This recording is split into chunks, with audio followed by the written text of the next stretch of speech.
আসসালামু আলাইকুম। সম্মানিত মৎস্য খামারি ভাই বন্ধুরা, স্ক্রিনে যে মাছের পোনাগুলো লক্ষ্য করতে পারছেন এগুলো হচ্ছে ব্ল্যাক কাপ মাছের পোনা। তো যে সকল মৎস্য চাষী ভাইদের পুকুরের মধ্যে অধিক পরিমাণে শামুক থাকে তারা চাইলে এই ব্ল্যাক কাপ মাছের পোনাগুলো চাষ করতে পারবেন। এই ব্ল্যাক কাপ মাছের পোনা বা শামুক খেয়ে এক বছরে আপনার 4 থেকে 4.5 কেজি পর্যন্ত হয়ে থাকে। দেখতে পাচ্ছেন এক আঙ্গুল সাইজের ব্ল্যাক কাপ মাছের পোনা।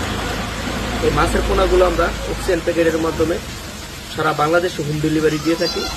আপনারা বাংলাদেশের যে কোনো প্রান্ত থেকে এই ব্ল্যাক কাপ মাছের পোনা অর্ডার করতে পারবেন।